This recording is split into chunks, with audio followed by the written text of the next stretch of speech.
What's up everyone? We are back and this time we decided to do a shorter kind of video. It was actually an idea that Chantal had, so this past month we've been spending quite a lot on travel. Harry's birthday presents. Yeah, there's just a lot of expenses lately. So we were trying to figure out ways that we can kind of cut costs for our everyday expenses. And one of the biggest ones we have every day is food. Yes, so food is something we need to have. It costs money. We figured out a way to minimize how much we were spending on food. And Chantal, do you want to tell us what you thought of? So I'm trying to remember when this idea came into my head, but I think we were at dinner and I just kind of said like, oh, we should try to stick to only eating at places that don't charge GST or service charge. In all fairness, we could have literally just eaten at a hawker center for a whole month to save some money because, you know, a meal would cost like $3 to $6 each. But we want our variety. We're a little spoiled that way. Service charge is 10% and GST is 7%. The GST and service charge do really add up. Like if we think about every meal that we had and calculated out how much we saved because we didn't have to pay GST and service charge, you'll be shocked. So we'll be sure to show that at the end. I figured we'll walk us through the different meals that we had during this time period. So we started this challenge on a Sunday. We went to Butterbean in Funan Mall. Really good food, fun environment, and yes, they don't charge GST or service charge. There was like a curry rice set and a crispy chicken sandwich set. All in, we were $17.40 and saved $3.10 on no GST or service charge. So on that same day, we went to Sentosa, and after Sentosa, we were trying to figure out what to have for dinner. Of course, sometimes we have ideas of, oh, we should go to this place, and then we would kind of realize, oh wait, they charge. So we were like, okay, challenge was else? not as easy as I thought it'd be. Yeah, that's true. There'd be like times where we wanted something specifically and we're like, no, they definitely charge. For dinner we had a place called Gong Yuan Tang, and it's pay by weight, sort of healthy-ish alternative. Because it was by weight, we ended up spending a lot more than I expected, but it was very filling, as you can see by the bowl sizes. All in there, how much did we spend? It was $29.64. We saved $5.25. Next meal we had on our list was, this one was one of my favorites. We hadn't had in a while. You were really excited about it. It's called Nando's. I think it's a South African chain if I'm not mistaken. They're known for chicken, peri-peri rotisserie style chicken, and we found on their menu a 2-person set. So we ended up doing that.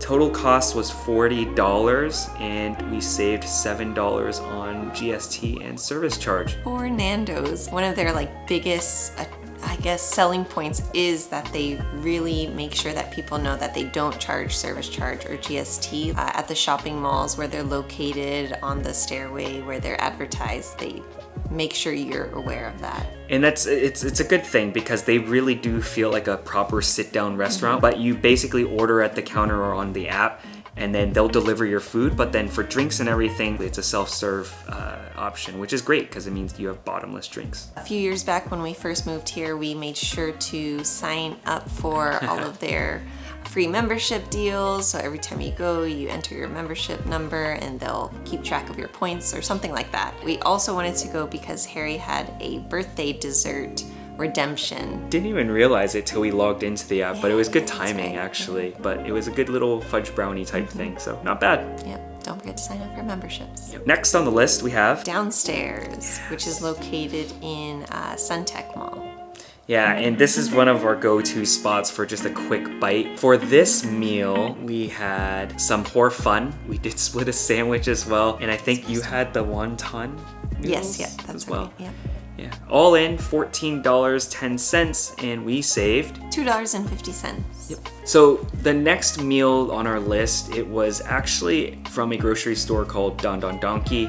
It was more of like a take-away lunch and eat at home situation. So it was like a cold udon noodle type dish. It was very healthy, and all in it was $15.80. And we saved $2.80 on GST and service charge. We also saved an additional $5 because we're also a member at Don Donki, and during your birthday month, they'll give you $5 discount. Yep, so take advantage of all those memberships, seriously. So then we went to Hangawi Korean food, which is in Fortune Center. It's a building that's known for a lot of vegetarian joints. We were craving vegetarian that night, but saw this Korean place, piqued our interest, looked really good, and the price was right. So what's really nice about that place is you order out the counter and they give you a number, you go find your seat, and they'll bring the food to you. It was $13.40. So we saved $2 and I think it was like $2.40, so not bad. Moving on to our next meal. This one was a little bit closer to home. It's called Kulon. It's an Indonesian restaurant. Very, very small place. Highly reviewed, highly rated, very friendly staff. Harry remembered this place because the first time we had it was during one of the lockdowns that we had as a takeaway. Yeah, so we were like, okay, well now let's just experience it there. You order at a counter, you pay, and then sit down and then they bring the food to you, which is really nice. Total that day was $25.50. So we saved $4.50 on service charge and GST. For lunch, we had enough time during our lunch break to actually go out for food. And again, we're trying to save money, so we're like, what's a good meal that's not too expensive? So we decided on going to a hawker center. I don't even know what the hawker center is called. I don't know actually. But it's near Bugis Plus, and it is, I mean, there's certain restaurants there that for sure are really well known because there's always massive queues. But the place we went to is King of Pao Fan. And it's a rice soup dish. It's not congee, it's not a porridge, but they have these like crispy rice bits and everything, and With sliced fish. yeah, you got it with sliced fish because you were healthier, and I got it with fried sliced fish. It was $14.40, and we saved $2.55. I think our place was one of the more expensive. Yeah, it was a little bit more expensive, but I mean, in the end, it was still very good and worth it. It was something different. hefty, a lot of fish, so they didn't skimp on that. But yeah, it was pricier than most hawker food, I guess.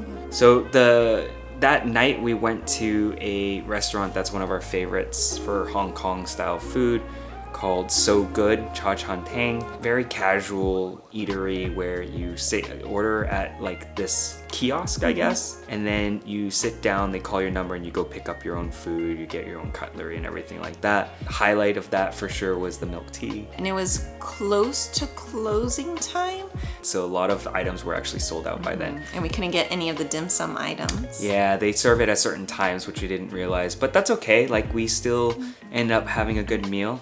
Total cost there? $21.70, and we saved $3.85. So the next meal we had was also very close to home. Technically an Italian restaurant, right? They serve pasta dishes. It's a very low budget, very friendly, casual restaurant called Pastamania. I'm pretty sure it's a chain. Can't complain. I had like an aglio olio. Is it like good quality? I don't know. It still tasted really good, and it was very inexpensive. It was $23.20. And we saved $4.10 there. And for our last meal of the week, we went to MOS Burger. Which is a fast food restaurant, technically. They serve burgers. Order at the kiosk, get your number, go up, get your food. So I think we did one set and one a la carte, so it was $12.95. And we saved $2.29 there. All in all, we saved quite a bit of money. So we saved a grand total of $40.34. Which is great because that is a lot of money. Like, we can literally have a pretty decent meal at a restaurant